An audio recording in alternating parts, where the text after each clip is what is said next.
Okay, Lowe's 2725 customer Farris, video detail. This is a pass-through kitchen, and what I mean by that is we have a doorway into a den area. We have a door that's actually covered by some carts and stuff that's into a bedroom. We have a door into the front living room area. So a tiny kitchen as far as like spacing because of that pass-through spacing. But let's go over what we've seen here today. Basically, you've got a 30-inch refrigerator that's 66 inches, 68 inches tall. Yes, the 72-inch height, we still want to maintain that for the cabinet above it. But if you look up here, this is actually a fur down. And what that is, by definition, is paneling that's actually been extending the cabinet top up to the ceiling so you don't have dust hole up above there. So what we're looking at is where they've stenciled, where the customer has stenciled some paper across the face to give it a nice finished top. But if you look in here, the actual ceiling, see that? The actual ceiling in this light well, you can see goes right on through. So I know that this is attached to the cabinets, and I know that it has to come down when the cabinets come down. So a couple things to show you. In older homes like this, the actual cabinets were only set from the countertop to the bottom here at about 16 inches. And that was a standard for many, many years. Today's new standard is 18 inches. So these cabinets are about 36 inches, 34 inches tall. Because of that standard, we're going to be coming up 2 more inches from where they are. And that way your Keurigs and stuff like this will all work. Blenders and stuff will all work right at that 18-inch standard. The other thing, though, is that if you look at the molding above the window right here, that molding is almost 3.5 inches higher than these cabinets are. So the 36-inch standard cabinet, 2 inches higher than it is in this drawer, and then also above, will put our molding right over the top of where that molding is, which make it look new as far as like the updated version of this. Now that little wire that you're seeing in there, and that little connector that you see there, goes around and actually just connects to the side of this pull chain light. So this is not a light that's in the ceiling or anything. It literally just comes down and plugs into the wall down here at the bottom. By changing this and getting rid of the valance and having the moldings return on the left and return on the right, we probably want to make sure we have enough molding to go all the way across the back wall here as well. And again, this goes back to what we said before on when we're ordering cabinets. 1 extra of every cut to length molding means that we're going to have enough molding to make that transition. So the other thing is that in your design, we want to make sure that this cabinet, see the blind that goes back there? We want to make sure this cabinet comes all the way to the molding. She wants to have all this space just like she had before as far as space, but this is 54 inches from the left-hand wall to the end of this panel. And you can see that the side of the stove would line up at that, but more importantly, there's a footprint in the floor right here. See, that footprint has dust corners. And this is just an older way of doing a transition on the floor, but they used to take and put these little 45s in here with a return so that you could clean out the interior. Well, she's not planning on replacing this flooring anytime soon. So she wants us to take and put them here on this side and over there. So that's going to be a 642 filler that we're going to need as far as additional materials to be able to build this face down and to build that corner out with a 45.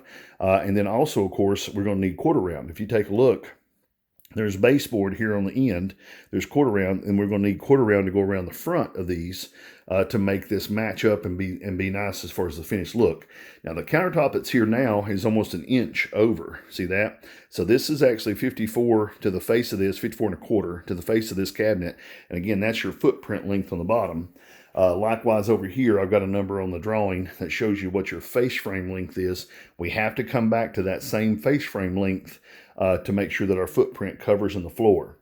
Now, one of the things we talked about is this old cabinet here was for a 36-inch stove. That used to be the standard when the house was built, and 30 inches is the standard now. So we've got 11 inches from the side of this stove to this wall. We have 11 inches of space, but if you look right here, this cabinet is actually cut into this molding. See that? It's cut into it.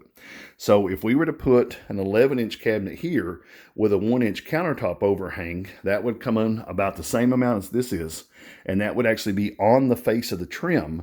But if we can get an incremental change cabinet from 12 to 11 and put in here, that would be a lot better. If not, we can do a 9 with a small filler to the inset, or an M panel would be better to the inset to make this about a 10 and 11 inch wide space. and then that would put our countertop before the molding. So talk to the customer about what we're going to do here. But if you're looking at like this could be a tray cabinet for your pizza pans and cookie sheets. This could also be a pull-out tray 9, you know, for like utensils and coarse silverware. She doesn't have a lot of drawer storage in here right now. In the new kitchen, she definitely wants to have plenty of drawer storage. But in your design, there is something we need to talk about. The center of this window is the center of that sink, and she wants that to stay. Plus, underneath here, there's actually space that needs to be maintained with the plumbing, making sure we don't move anything from the plumbing. That being said, this is 36 inches from the face of this drawer front to there. Your drawing shows 33, with this corner cabinet being a much larger drawer set. So we've got to change this back to where the center line of the window stays on the center line of the sink base. And then either this has to be a base end panel, like a dishwasher end panel, or something similar where we can run it all the way down and fix that floor again where it came out. But this upper cabinet, again, back to this, is 42 inches long, which was an old standard for a range hood. Well, if you look in here, there's actually a metal pipe in there. Someone's removed that, and that probably goes up in the attic. So talking about replacing this cabinet, we're going to have to also repair that ceiling space up above there. So the 36-inch cabinet with a 5-inch riser and a 3-inch crown would actually go back to the ceiling line, and it would hide that repair that's made back there.